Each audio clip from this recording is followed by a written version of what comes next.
I want to talk today a little bit about the so-called less lethal weapons that we've been seeing.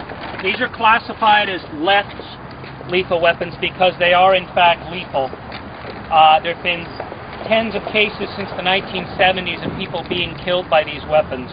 We've seen weapons like this. This is a concussion grenade. This is designed to snap and go bang.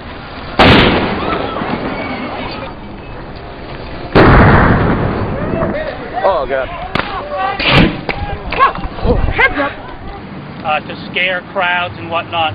When this goes off, pieces of sharp plastic fragments go scattering through the crowd. They have the possibility of both injuring and also taking out eyes or doing other lacerations.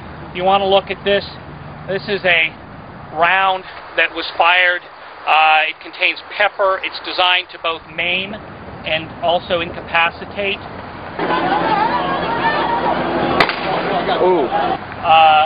A subject, and these come out with rather high muzzle velocity, somewhere in the area of 300 feet per second.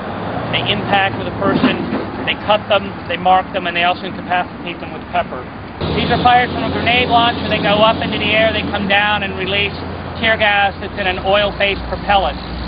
This is where we saw a lot of respiratory distress. My team treated a number of people in severe respiratory distress because of this.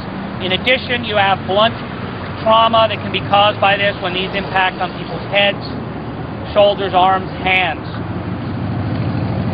Because of these weapons flying around, we feel that it's imperative that the work of street medics not be impaired by the police.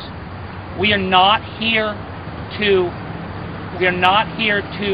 enable the protest. We're here to make sure that everybody is safe. With these kinds of weapons flying around, everybody, whether they be bystanders, members of the press, media, legal observers, anybody could be hurt. And in this kind of a situation, we feel it's very imperative that trained, skilled professionals are on hand, right on scene to treat people as soon as possible, and to contact EMS and interface with EMS if that's necessary. In my experience in being incarcerated here in this facility behind me, this is the worst and most inefficient incarceration experience that I've ever had.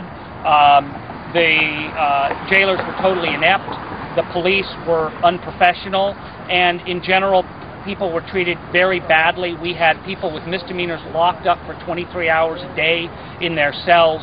We had people who had been released on their own recognizance, local people, injured people who were trying to get out of jail, held for 5 hours after being released on their own recognizance because of the either sheer incompetence or deliberate delay on the part of the jailers and the police officials here.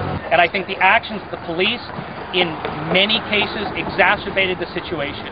It's possible, it's definitely possible to corral or detain the very, very few number of individuals that are causing trouble without these kind of heavy-handed, broad sweeps that entrap hundreds and hundreds of people simply exercising their First Amendment rights and exposing hundreds and hundreds of people to less lethal weapons and chemical irritants.